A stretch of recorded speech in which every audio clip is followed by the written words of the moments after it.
10 times Shark Tank got seriously scammed. Before we start, I want you to hit that red subscriber button so that you never miss out on any of our videos. Hey guys, what's up? Welcome back to Film Trendy. The sharks have always looked very closely before investing, even with that many people have been successful in scamming the sharks.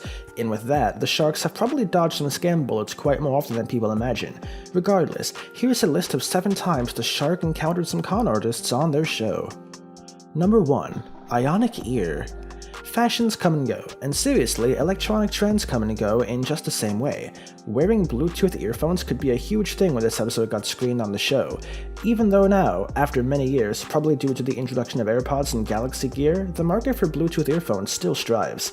The pitch under discussion involved having a surgery where Bluetooth devices called the Ionic Ear would be surgically implanted in the ear of human beings. Since the pitch gave away so many red flags, it was doomed to get rejected, and it did. Number 2. The Sullivan Generator. Con artists are of no shortage of this world, and with that being said, the probability of con artists appearing on Shark Tank is decently high. A man claiming to be an inventor with over 1,000 inventions to his name appeared on the show when he pitched his idea of a generator that produced electricity.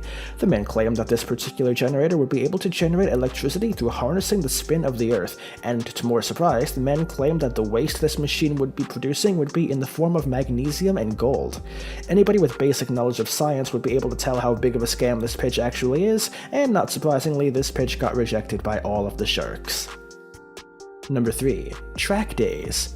Imagine being demanded a whopping amount of $5 million for a movie that barely has any setup, no script, no cast decided, and barely any financial backing at all. This one-of-a-kind pitch came to the sharks, which was named Track Days, which happened to be a movie about MotoGP, and just because the people behind the pitch were all crazy about motorcycles and MotoGP racing, they thought the sharks would deeply appreciate their love of motorbikes and jump at the opportunity to work with them. The only standing point the people behind the pitch had was that there were barely any movies made about motorbikes, but the shark pointed out the fact that very few people actually watch bike racing and hence rejected their offer. Number 4. Gayla Bentley Fashion.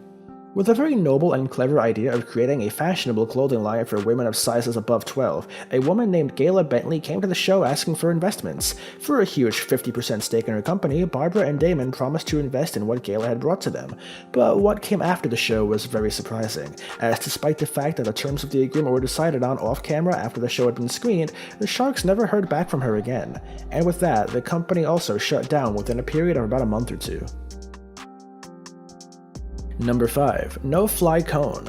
Feces of any sort is hated by all humans, no matter what purpose they might have once they're discarded off.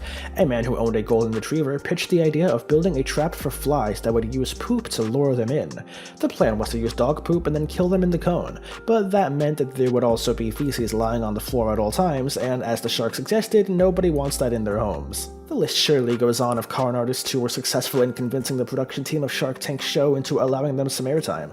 Regardless of how bad their idea is, these con artists do get some benefit from the publicity they gain from being aired on the show, but that's only the case when you actually have a product that somebody can use. Otherwise, people with aspirations have continuously revisited the sharks despite having their terrible ideas.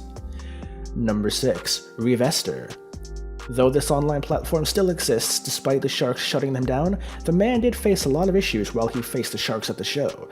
The pitch was an idea brought by another man interested in revolutionizing the real estate industry who proposed that Revestor would be a great tool to help those looking for investing in that particular industry. Revestor was supposed to act as a search engine for all those looking for detailed reviews of real estate properties, but the obvious catch of this search engine was that it required its users to pay a membership fee. The notion surrounding the membership fees was disliked by all the sharks, and they rejected him altogether. Number 7. Tycoon. Aaron McDaniel had high hopes when he came to the sharks asking for investment in his company Tycoon, but little did he expect the sharks completely rejected his pitch. Mark Cuban literally called it a ripoff, which makes it very much eligible to be on this list. The Tycoon platform was supposed to be a place where investments could be crowdfunded for the real estate business, and investors could take part with just $1,000. With Barbara calling it a little spooky and others calling it shady, Aaron had no investor on his side. This brings us to the end of our video. I hope you enjoyed it. Hit that like button if you did, and don't forget to subscribe to our channel so that you never miss out on any of our videos in the future. Also, why not watch the 2 videos that are currently on your screen? I'm sure you'll love them. And with that, we'll see you in the next video.